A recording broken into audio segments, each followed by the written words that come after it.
Welcome into another breakdown of a Packers game. This time, week 2 against the Commanders, both the offense and the defense. I don't want to waste your time, so let's get right into the film. First play, we're going to focus on Bobby Wagner. He was a huge reason why the Packers' run game couldn't get going. Again, Josh Jacobs, only 3.7 yards per carry. Not the most ideal, but we'll take a look at this first play. This is the second play of the game. Have a little bit of a counter action, and it just gets blown up for a very, very short gain. And this is going to be a lot easier to see from the box. All right, so you motion in Chris Brooks. All right, he's going to motion in. You're going to do a little bit of a motion here with a counter, and you're going to pull the guard. So the guard is going to be kicking out here, and then Chris Brooks is supposed to take the next threat. But because Wagner is an experienced linebacker, he's reading here. Usually the linebackers are going to be keying the guards, right? So when there's this movement off to the side, you would anticipate, oh, he's going to slide over, right? But he's going to recognize this easily, and instead of having 2-on-2 for the blocks, you're going to have that just get stuffed up, right? Kraft makes an attempt trying to get Wagner out of the way, and you got the nickel that comes in, makes a nice play. All right, but it gets stuffed for a short gain, and Wagner was kind of at the center a lot of these times with the poor runs. All right, up next, this is the touchdown to Reed. Good movement in the pocket there by Jordan Love, and a really, really good throw. Unfortunate that it does not count.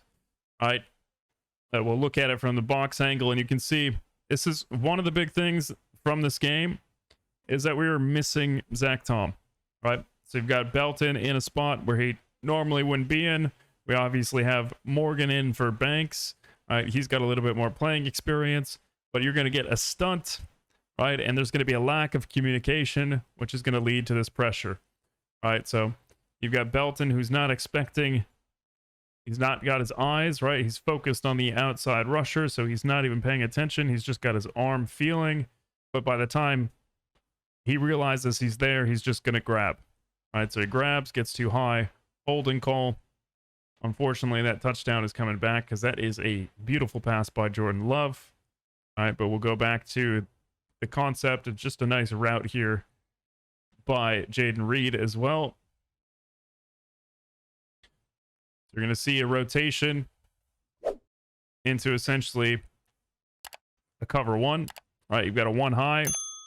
He's going to be your robber. He's coming down into a hook zone, and you've got your one high. All right, so you've got man across the board. And Reed, a nice little separation there. Downfield, ball in a perfect spot for him near the sideline. Comes down with it. Unfortunately, breaks his collarbone on that play. Next one, I'm not going to analyze, but you can see up at the top, we've got 4th and 2. This is that first decision in order to go for it. And unfortunately, the film doesn't show the substitution. I wasn't able to see that part transitioning between the two plays. All right, but Enigbare stepped on the field, and he was assuming that we were going to kick a field goal. And unfortunately, we're not kicking a field goal. But I think if I'm LaFleur here, I take a timeout. I'm not going to force this go. Right, the ball is thrown behind. You know, there is potential for a score there if that ball is led more towards the back of the end zone, right, where Golden can kind of run under it, but the ball is a little bit wobbly, throwing behind, and it gets broken up. So, you know, not the worst attempt on 4th and 2, but you could have also gotten 3 points here. All right, next play. This is going to get some pressure on Daniels. Not going to focus on an individual player yet, all right, but you can see Daniels gets flushed out, and just the pursuit of the defense, all these white shirts running towards him. Devontae Wyatt ends up getting credit for the sack. But I think the idea is bringing pressure off this side because Jaden Daniels loves to scramble, and he scrambles to his right most of the time. So there was a concerted effort by this defense to try to pressure the left side to try to get him to scramble. And obviously he scrambles right, tries to make a few guys miss, but Devontae Wyatt is going to get the credit for that sack in the end. So here we've got a 3rd down. We'll let this play go. And just take a look at the coverage. and we'll look at that again. We'll highlight it, but get a nice tackle there for a stop. Right, it's third down, short of the sticks. We'll go back into the coverage. All right, so we're going to see all of these guys drop out, but everyone's got their eyes on the quarterback right now, and everyone is feeling the depth. All right, everyone is trying to get to the sticks. All right, that way they can make a play if anything is thrown underneath. But you can just see that four defenders there at the sticks, ready for anything that comes underneath.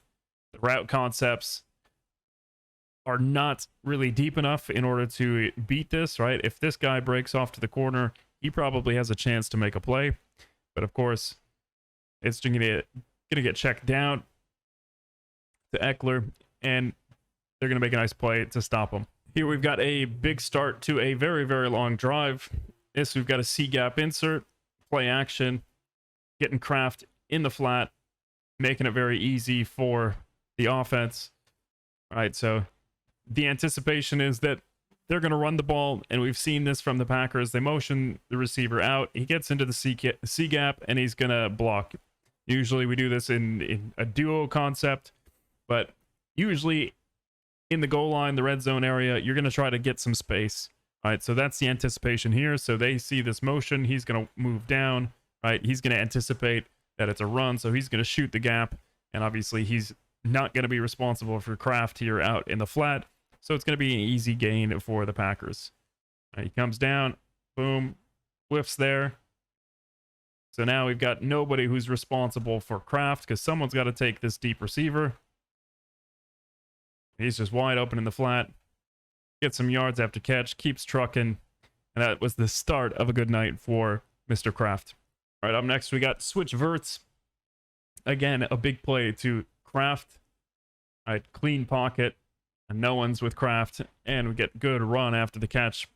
All right, we won't need to get to the end of the play just to see what happens. But you have the motion from Savion Williams, and then you've got switch verts. All right, so you're going to get a switch concept here between these two. All right, so he's going to come over here, Aggie special. He's going to go outside and get vertical, and then Savion Williams motion and gets vertical as well. And they're just going to completely forget about the new number 2 receiver, right? Because generally, you're going to have a middle read defender, which is going to be Wagner, right? And he's just going to get caught here trying to trail against Kraft, and there's no help over the top. All right, so Wagner, good in the run game, has some flaws with his older age in the passing game, and the Packers were able to exploit it here. Next play, I'm not really going to analyze here, but you get some pressure. Love is going to escape out. And I think the team just loves to see this. All right, again, we got 3rd and 9. You can see it at the top of the screen. 3rd and 9. If he slides, it's 4th down, and then you have a tougher decision. Do we go for it? Do we kick the field goal, take the points, get on the board? But you don't need to take that decision. Love is going to fight for that 1st down, and the team's going to love that. Then the next play right after, this is actually an RPO. This is a decision by Jordan Love. Pre-snap. Am I going to throw this slant, or am I just going to hand it off? All right, we see the motion again, closing the formation, right? And you can see the box, right? You essentially got 9 in the box, right? So this is going to make it an easy decision for Love, right? He's going to take that one-on-one shot on the outside, and that's a nice throw over the defender here. 91 getting his hands up. Oof, almost swatting that down, but Dobbs just wins his one-on-one and scores the first touchdown of the game. We'll watch it from the end zone angle as well, right? He makes that decision pre-snap, but because he knows he's going to go there, he wants to try to freeze the linebacker, right? So he's going to do the fake anyways. That gets the linebacker coming down, and that's going to give him more space on that slant. Defensively, for some reason, Jaden Daniels wasn't feeling, 100%. In terms of his reading, right? But here we've got a simple read option. Van Ness is doing a good job of staying square with the line, and we'll see that from the box angle. But here you've got Van Ness staying square, trying to play both the quarterback and the running back, and Daniels is going to give here. But I think if he keeps that, he's got a lane, right? Because I think Van Ness is not going to be able to quickly change direction and get outside and get a hold of him. But he's going to give here, and Van Ness is in the perfect position to make a tackle for a loss. All right, next play, we're going to focus on Parsons on the inside. That way we'll play it out. We'll see how this looks. You get a stunt, and you get a pressure in the face, and that is illegal hands to the face, 10-yard penalty, and we'll see it better from this angle, but this is one of 8 pressures that Micah Parsons had, and that is an insane amount of pressures in a single game. But here, Carl Brooks does a good job of crossing the face, forcing that center and guard to switch, and then good pursuit from the defense. You got 4 guys making that tackle for a short gain. And I know I had comments last week asking about Bullard, and he had a much better game this week. So, especially in the screen game, and we're going to see that here. All right, you got 3rd and long. Usually that's screen territory if it's 3rd and 17, and that's exactly what happens here. All right, they're just throwing a simple tunnel screen. They condensed the formation a little bit. They motioned this receiver from the outside. He motioned a little bit closer. All right, and then he's going to go through, and these receivers are supposed to block most dangerous man. I think Zach Ertz is a little bit too slow to react because Bullard fires down, so he can't get the angle, and Bullard makes a very nice play for a short gain on 3rd and long. All right, next play, we're going to focus on both tackles here. This is a 2nd and 4, and unfortunately the Packers here are going to take a sack. There's just nobody open downfield. All right, take a look. All right, we got a little bit of a spot route. You've got a dig. You got 2 receivers kind of locked up here. All right, so there's not much open, and both tackles get beat. So take a sack here and eventually have to punt on this possession. Usually when you're taking a sack, it's not a good sign for the drive. You can see here from the end zone angle. All right, Walker is just going to get beat with speed, right? So that D-end is trying to feign inside, right? Tries to show the hands, fakes it, and just gets outside. And then you've got Belton who stops moving his feet. All right, he extends his arm, but he just kind of plants himself and isn't moving with the defender. So that's going to give up a sack. And very quickly, don't need to analyze this. This is just great play by Bullard again. All right, he played much better as a nickel, and he's going to recognize that screen early, and then he's also going to beat the block. All right, gets his hands on 2 of the blockers, still able to get past both of them and make a tackle for a loss. Next play, we're going to focus up at the top here. We got Micah Parsons lined up over Zach Ertz, and for some reason, I can't explain it, but the Commanders have Zach Ertz in pass protection on Micah Parsons. I just don't know what they're doing. Right, they got to play action. They're trying to show, okay, we're going to go outside zone. Everyone's moving here, right? So they're going to be man blocking essentially Zach Ertz on Micah Parsons, and I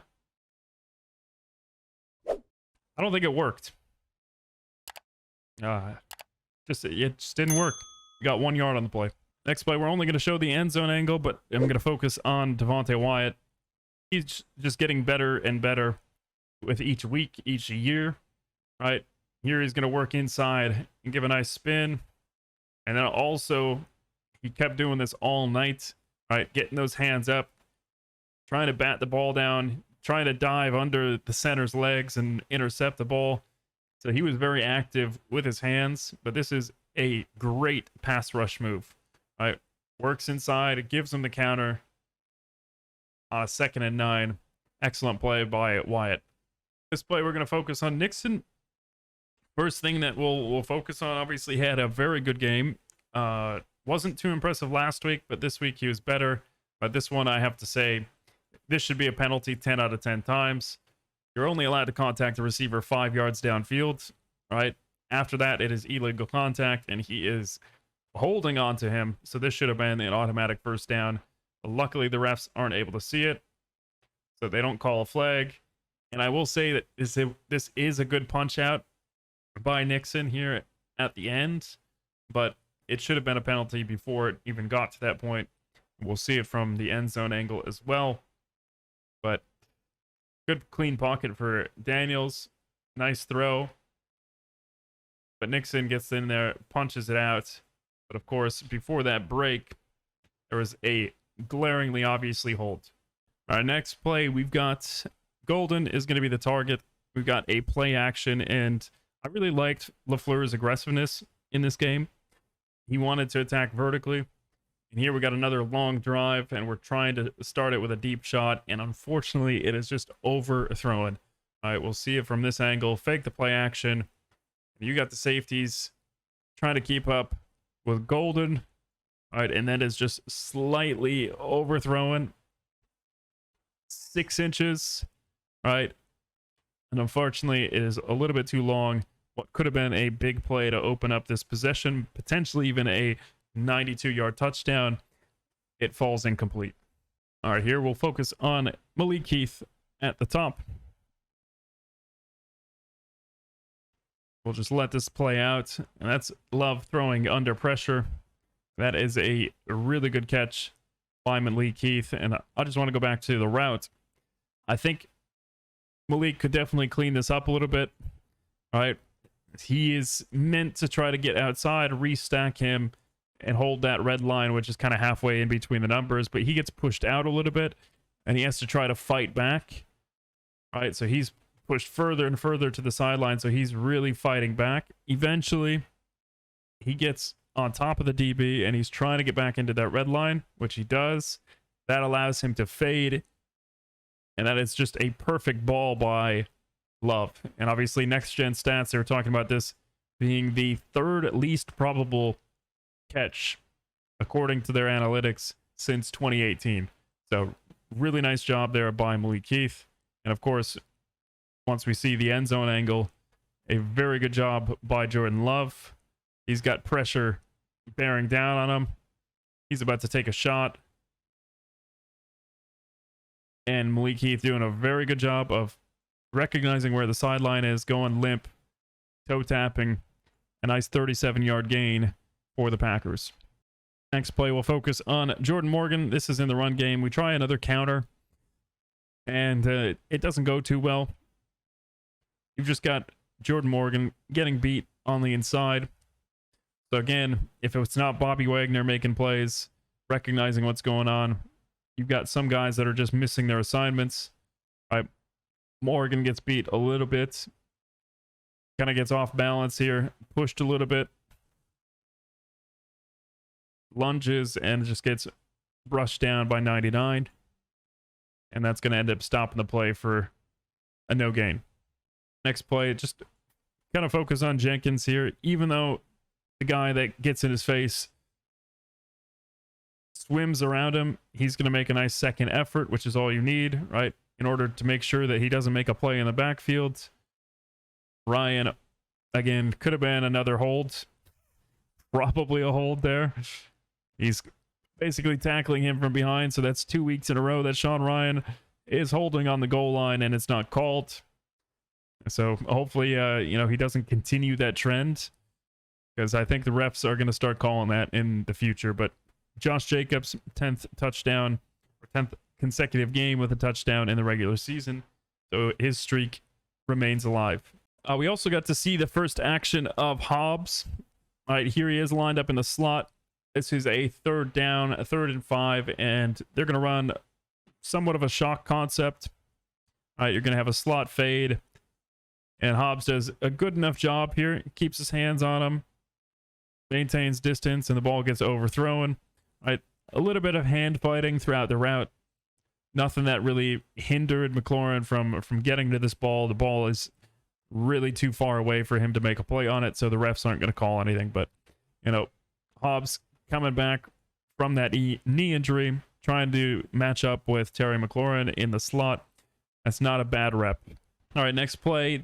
Packers, again, we're very problematic with penalties this week, and here you're going to get another one. Fitzpatrick just gets beat. I think this was sold a little bit by the push from Bobby Wagner, right, pushing his defensive lineman in the back, right? So it looks more like a hold than it actually is. But of course, that gets flagged. You get a 10-yard holding penalty, and that's going to kill this drive, right? So Packers in penalties, their worst enemy.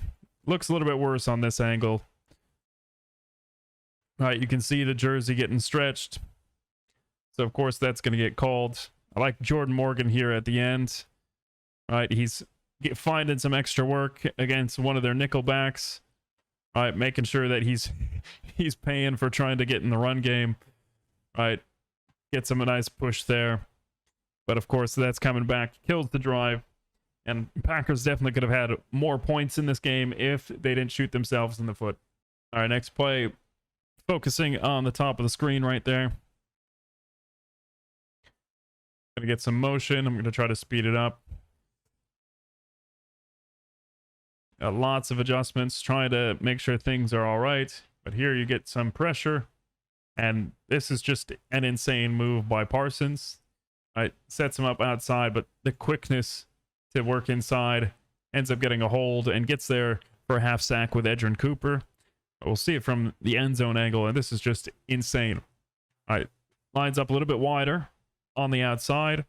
All right, out here, and he's going to try to head upfield, so that 72 has to respect that he's going to go outside. All right, but he's already moving to the inside by the time he hits his set, trying to split the midline. He's already crossing his face, and there's nothing that Connerly can do to stop Parsons, and he gets a nice half sack there.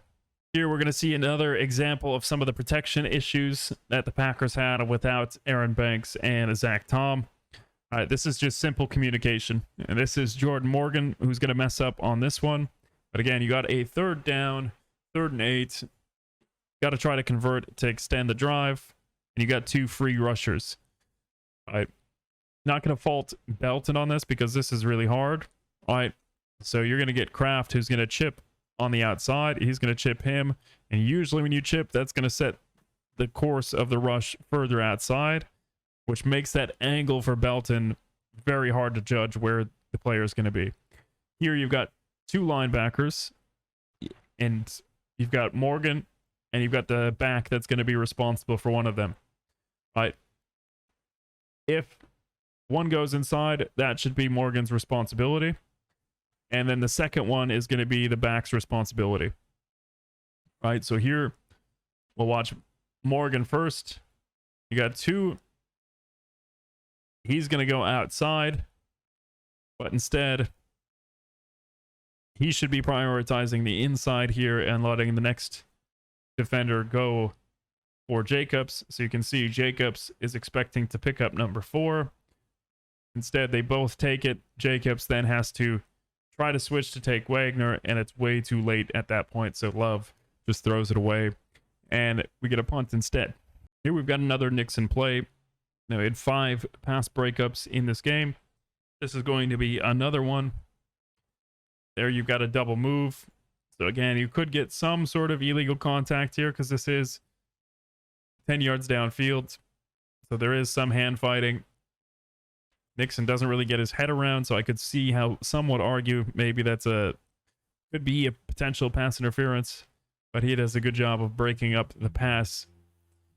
Anyways, you can see hand fighting.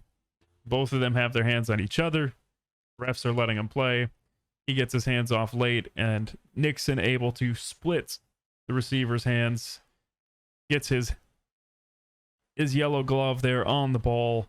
And that makes a tough catch even tougher. So Noah Brown not able to come down with it. Just to have a few more plays. I'm going to focus on Rashawn Gary on this one.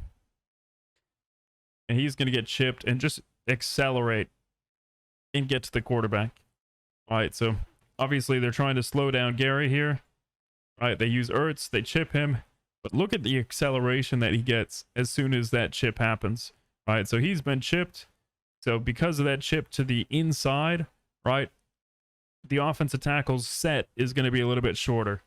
Right, he's anticipating he's going to be able to, win back to the outside. And he's just not able to do so. Gary just speed rushes up the field, able to hit that edge, and gets a nice sack on Jaden Daniels. here we have the Ertz touchdown. And this is just good play design by the Commanders. You get the motion. You get somewhat, it looks like a counter, right? You're going to get a puller who's going to end up setting up in pass protection. You get a second guy that's passing behind him. So it looks like some sort of counter, right? But of course, it's play action. So now, after the linebackers are reading that it's potentially a counter, they've got to drop back and find their guy. And at this point, Quay Walker is going to be the guy that gets exploited. He doesn't see anyone. All right. So he's going to get back into his zone, eyes on the QB. And by the time he reacts to Ertz, right, who's just kind of snuck out into the flat, he's not able to make a play. All right, so we'll kind of rewind this. We'll find where Ertz is. All right, so he's going to fake as if he's blocking down on this counter. And then all of a sudden he's hiding. He's just hiding behind these two offensive linemen. So as the play rolls out, he's still hiding. And then all of a sudden sneaks out, gets a reception, changes on a dime, and able to make a nice effort there for a 20-yard touchdown for the Commanders. This was a really fun wrinkle, and this is actually something that TCU had run with Savion Williams, so it's good to see that LaFleur is taking inspiration from, plays that these young guys have run in the past. And this is just, Savion Williams lining up as a Wildcat quarterback and them using misdirection to try to slow players down. All right, and we'll see this from the other angle. Unfortunately, he slips there. But here you've got Love motioning out. You got Savion Williams getting in, taking that direct snap. Wicks does just enough. But we're going to notice here on the outside that this fake pitch is going to freeze a couple defenders. Right, so instead of him pursuing behind him, not that he would catch Savion Williams from behind, but you also have a guy off the screen who is coming downhill, who is going to, instead of following Savion Williams, he's going to go with Love. So you got two guys anticipating this pitch back due to the fake, and then you got Rasheed Walker out in front trying to make a block, ducking here, trying to avoid Savion Williams, and he ends up slipping on that yard line.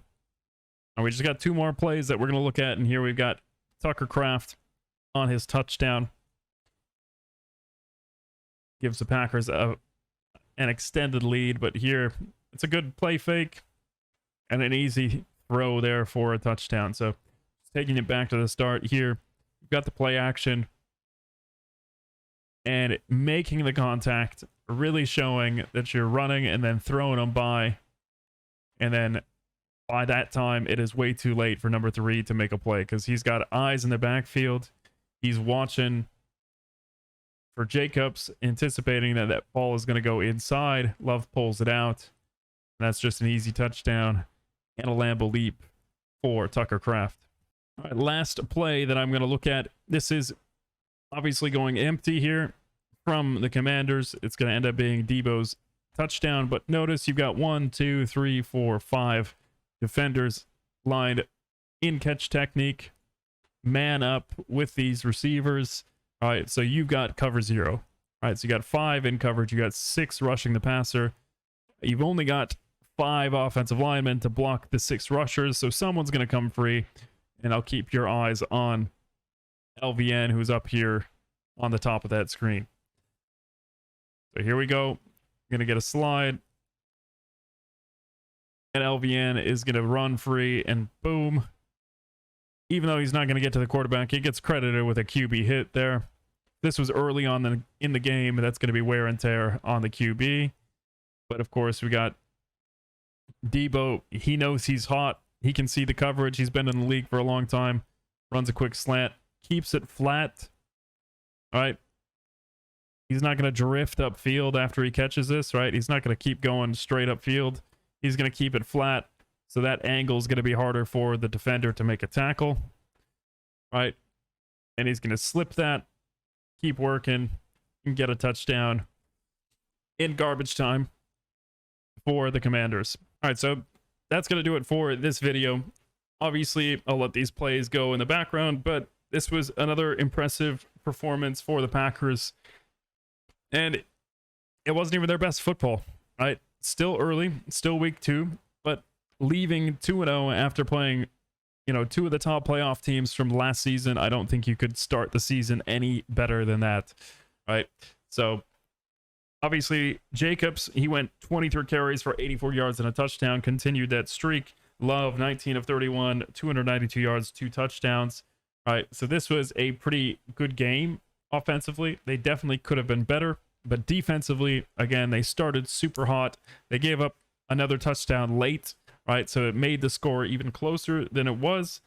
But on third down, 5 of 16 for the Commanders, and they're not necessarily as aggressive as the Lions in terms of the fourth down conversions. So they were able to force more punts, and of course he had missed field goals as well on both sides. But overall, impressive game from the Packers, and now they get 10 days rest when they really need it. All right, Zach Tom, Aaron Banks, Jaden Reed obviously put on IR, but they need this sort of mini bye early in the season before they take on Cleveland. Not another home game for about a month, but that'll be it for this video. And I'll see you guys in the next breakdown, which will be the Cleveland Browns in week 3. Thank you guys for watching, and I'll see you in the next video.